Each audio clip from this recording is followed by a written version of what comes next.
Hello, I'm Ronnie Eldridge. Welcome to Eldridge and Company. His students and credentials tell us he's awesome, and that's because of his unlimited interest, knowledge, and research of government, politics, education, and nonprofits. And that's why I'm so pleased to say that Dr. Heath Brown, Associate Professor of Public Policy at John Jay College and the CUNY Graduate Center, is my guest today. Welcome. Ronnie, it's such a pleasure. Where would we be without CUNY students saying great things about us? Where would we be without CUNY? It's so nice to be here. Well, certainly the students are very impressed with you, that's for sure. I'm impressed with the students. They're amazing. You're a very hardworking professor. I try to work as hard as my students work, and my students work hard. They work during the day, they work during the night. Yeah. It's final season right now, so they're all busy in the library right now working hard. So I try to just work with them. So we can talk. Yeah. So what did this midterm election do? Did it change some thoughts and some practices, and does it open us up to a different future, do you think? Yeah, I think what we will see is the impact of that election coming real soon. And so I think one of the first things at the start of the new year we'll see is exactly which issues the Democrats, now in a majority in the House, put forward first. And I think that's going to tell us a lot about what the next 2 years are going to be like, whether they use their new majority to pursue reform of Congress, changing campaign finance, changing ethics laws, or choose other things, tightening up health care, immigration, education, what have you. And so that early congressional agenda, I think, is going to be super interesting to connect the midterm elections to governance. And also then to the presidential election. Absolutely, right. We're not going to be forgetting about 2020 for a long time. We're going to be talking about every single day, in part because candidates are going to start to step forward and say that they're running, and also this new majority in the House is going to begin to investigate how they can provide the oversight over the executive branch and the White House and the president that all of them campaigned on. And so that oversight role of Congress is going to be particularly interesting and fascinating to watch over the next couple of months. Do you think that the government is working well?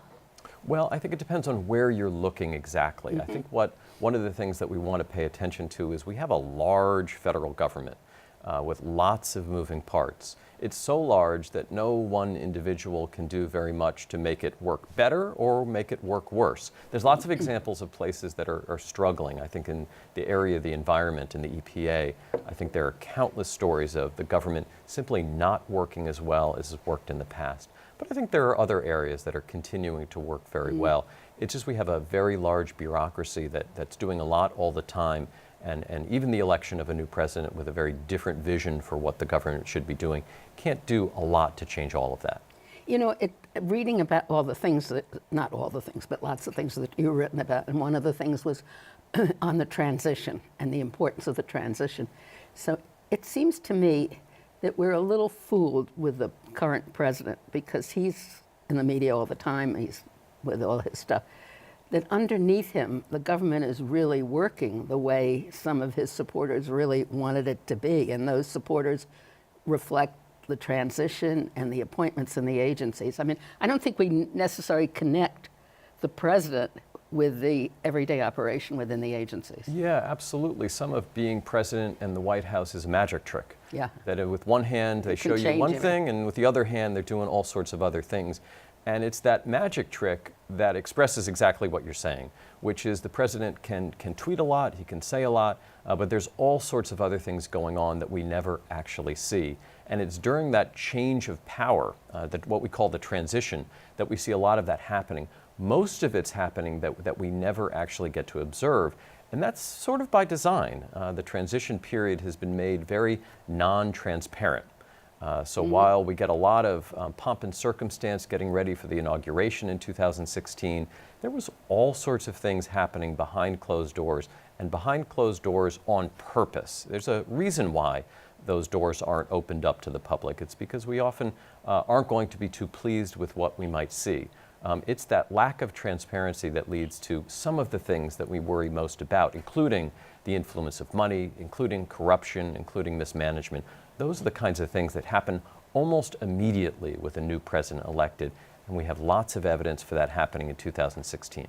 Even lobbying begins in the transition, right? It happens. The transition team is already a result of lobbying. Absolutely. Yeah. It happens long It never before stops. Election Day. Yeah. So if you're a savvy lobbyist, if you have an interest in Washington, you're not going to wait until the person's elected. What you do is you start long before that. So in the summer, what we have is lots of meetings that are held between the transition team, and that's a transition team that hasn't even been elected yet, but they're already preparing. And they're doing that for very good reasons, because there's a lot that needs to get done. So it's smart to begin planning for a transition early.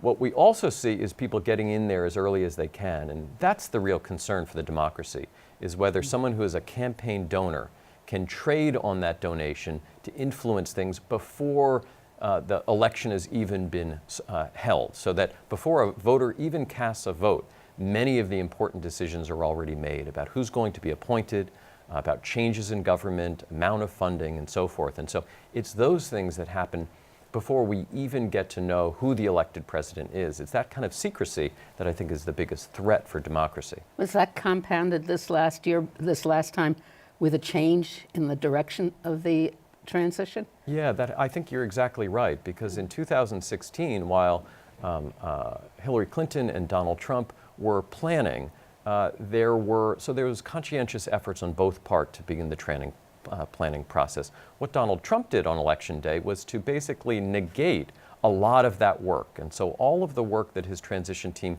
had been doing was canceled, and they started from scratch. And when you start from scratch in Washington, it tends to advantage one large group, and that is donors and financial contributors. It's because they have the resources to start and stop on a dime.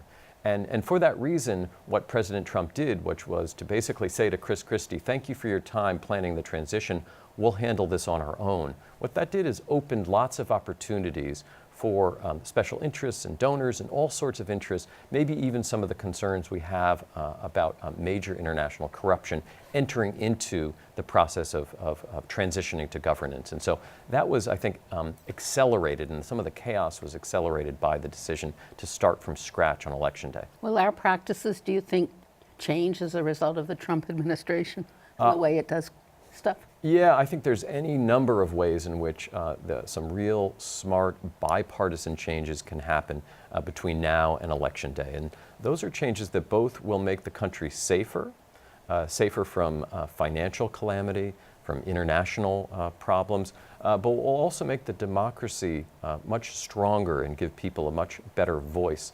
I think part of the problem is we get very, very focused on Election Day and voting.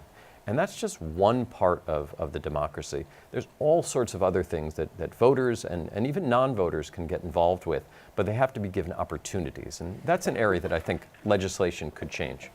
Do you think that we're going to actually have that? Well, I don't, you and I have talked before about encouraging participation, right, in government and everything else. It's so important. I was thinking the other day, I was looking at who votes. I mean, we never get that far over 50% of the eligible voters voting in an election, right? Except for in presidential years, when we get, in some groups we get more than that. But that's in total, most of the elections. But total.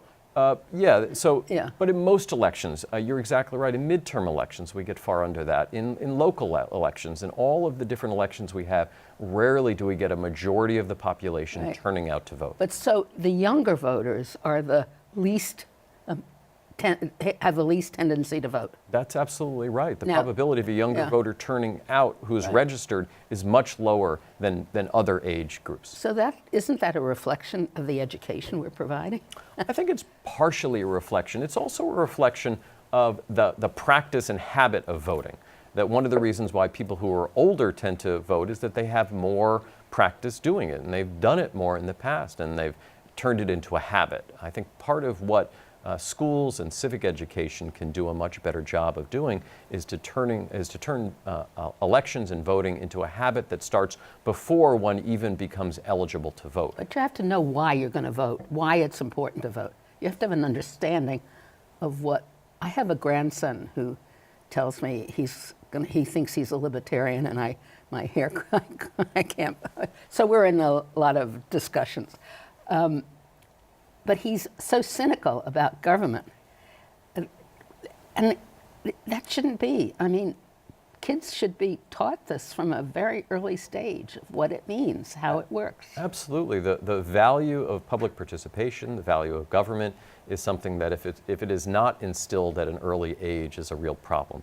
But the research we have on younger voters, the research we have on millennials, a group that has been a worry for a lot of people, that have worried exactly the same thing that you're worried about, that they're so cynical that they're never going to participate in politics, that they're so distracted by other aspects of their life that they're never going to turn out and vote.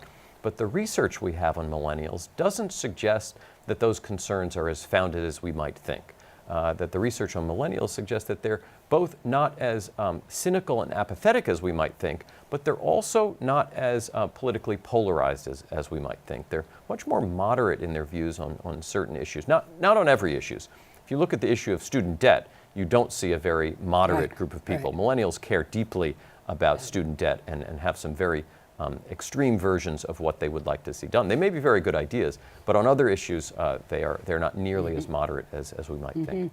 I mean, you could see in this election, with these close elections, how important it is to vote. I remember a speech that Bobby Kennedy made about some election that was like your vote is a very important. That's all he kept saying for a while, that your vote is so important.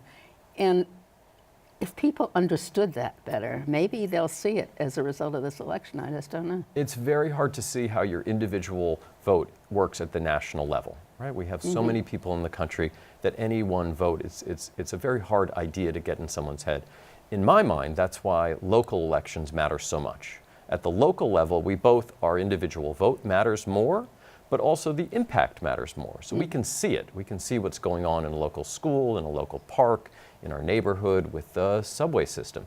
It's those local elections that tend to have, unfortunately, the lowest turnout, but the biggest impact on our daily life.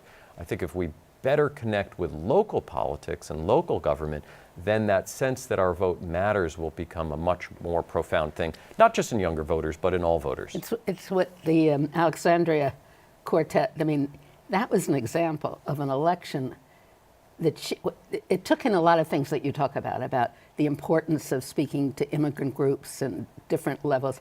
On the other hand, it's really also evident that on a local level, you need to have some votes cast. She won by what, 14,000 votes? She got 14,000 votes, which shows how poorly, that's a congressional election. Absolutely. 400,000 or right, more. in the primary election. Yeah, right, yeah. So this is, you're exactly right. And so what she was able to do is figure out how to get to people in ways that other candidates may not have. Some of that is because of her message. Some of that is simply because of who she is and her ability to convince people. Right. Yeah. This is a very dynamic candidate who connected with people on a very personal level.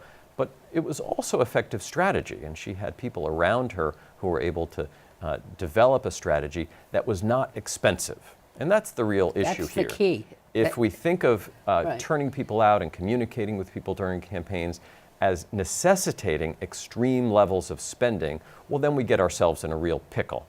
What I think she showed is that you don't have to expend the maximum amount on your campaign and still connect with people and still get people to turn out. It's those boots on the ground turnout that I'm sure you know firsthand from your time in campaign politics. That matters a lot, but it is not necessarily very expensive. And the presidential elections are now so concentrated on raising money to spend on television advertising that it negates a lot of the grassroots. I mean, it's up to a candidate now, not the party. Are the parties so weakened in the country now that we're threatened almost with just, I don't know what? Yeah, some of the campaign finance rule changes have led to individual candidates and also individual spending organizations having much more power than they did in the past. Political parties were the center and most powerful part of politics in American government for a long time. That's not as much the case now. And so an individual, just one individual, one billionaire who decides they want to put money behind a dark money group that is going to buy campaign ads, as long as they abide by just a couple of small rules, they're able to have a big influence on electoral outcomes. That's just an individual. Part of what parties do is say you have to act collectively. And when we have collective action, that's when you have a democracy working very well. When you have individuals able to abide by the law, not break the law, but abide by the law and spend millions and millions of dollars, that's where we have a real problem. I'm so interested. I mean, our government is called what? We're a representative democracy. We are. What other country is a representative democracy? Well, most countries are. If you Even, If you look in those broad terms, there's no true democracy in the world where people actually go and vote on things, right? We elect representatives, and most countries in the world have some version of it. Now, the version changes based on the rules and whether the organization is parliamentary or you have other styles of government. But all across the world, we choose people to act on our behalf. we have two very powerful bodies as far as the legislature goes, right? At the national level? Yeah. Absolutely. But was that development due to a special characteristic of the people who were writing the Constitution? I think it had to do with their The states, with yeah, the states' rights. It Right? had to do with their distrust of two bodies. Their distrust of individuals, of the people, and their distrust of a national government, right? A national government that didn't really exist at the time at which they were writing the Constitution. Right. So most of the Constitution is a result of these deep, deep worries, these concerns that democracy is not going to work, and building institutions to protect people from themselves. And a lot of the part of the constitutions that we think about are designed to do just that, put more distance between us as citizens and the decisions that are made on our behalf. So it's the composition of the Senate and the Electoral College, right? Absolutely. Those are two good examples. Yeah. And it's the design of the House and the Senate and the different ways in which they're designed and all of the rules that are put in place on how elected officials are chosen. But are we really, if we continue the polarization that we have, I mean, I'm confused about it all, but the Electoral College, is what elected Trump. We know that. But it's because some states, where could we ever reform it? I don't see how we ever can get rid of the Electoral College. Can we, by legislation? Well, it's a state responsibility to change it a little The bit. Constitution can be changed, but in most ways it seems highly, highly unlikely that we would change, fundamentally change the Electoral College or fundamentally change the way in which the Senate is designed. One of the areas that states have the most possibility to make changes is in the way in which they district.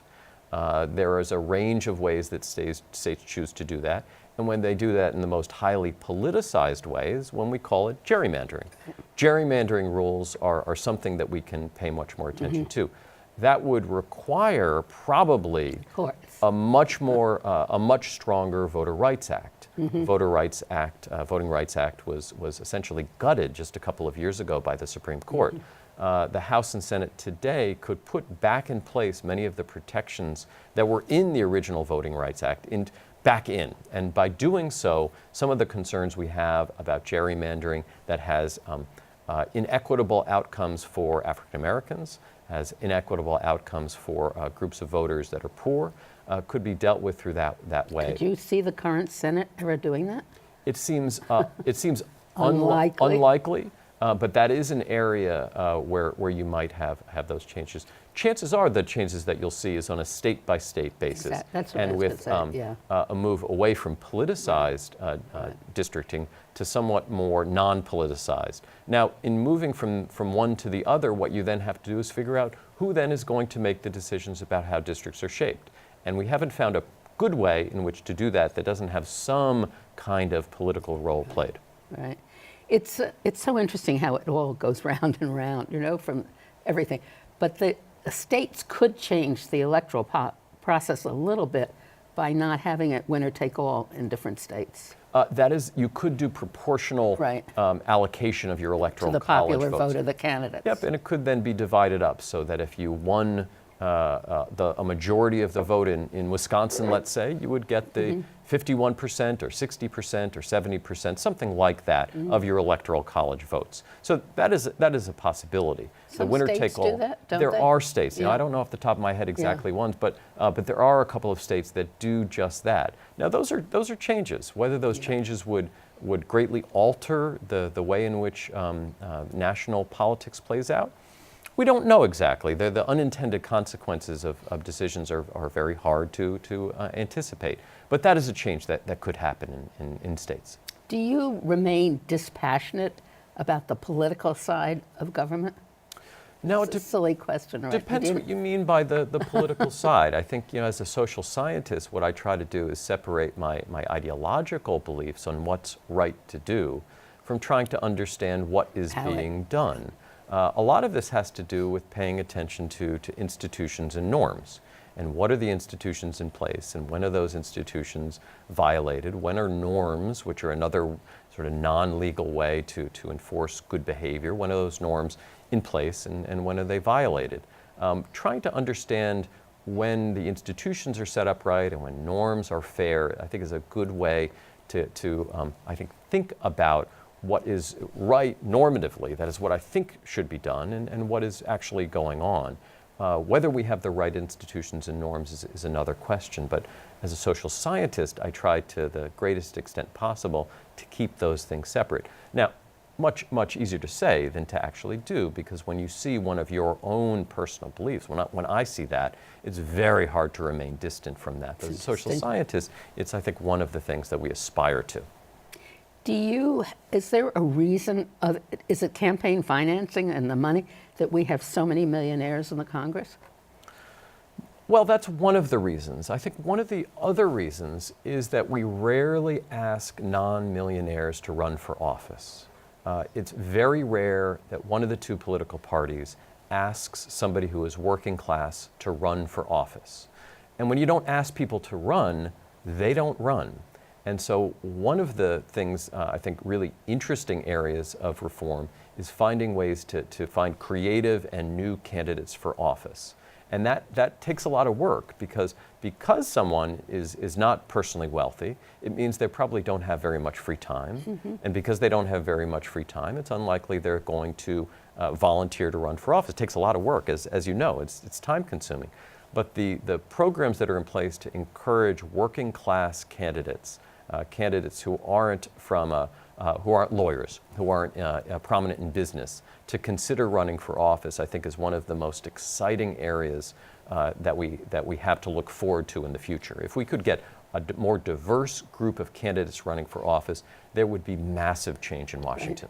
But we see it in New York City with campaign finance. We don't have that many wealthy and even lawyers in the city council, for instance. And not even really. We're going to see what happens in the assembly if they limit the outside income. But what happens then is that it becomes a career ladder. I mean, because you don't have the opportunity not to run because it's your way you're supporting yourself and your family. Yeah. Do you know? Yeah. I know exactly what you're saying, and there is a trade-off between making politics a career and some of the benefits of that, and also some of the costs, right? Yeah. There are lots of benefits of having long-standing legislators. They gain experience, they gain expertise, they gain wisdom, and when we have things like term limits, where people are only able to serve two terms, it sometimes feels like the right thing to do, right? It feels right, but there's all sorts of problems with that, and one of the prominent problems is that tends to work to the advantage of professional lobbying. When you have somebody who has only served a single term, you're at a great advantage as a lobbyist. When you're trying to lobby somebody who's been in the legislature for 5, 6, or 7 terms, there's no tricking that person, right? There's no convincing them that your way is the right way when they've been there a long time. And so the trade-offs between the permanence of a career and some of the problems that raises, with the problems of trying to restrict the number of terms someone can serve is a real thorny problem for those that are interested in democracy. And there's no obvious solution, but it's something that I think people think and talk a lot about because it matters so much. How did you become so interested in all of this to begin with?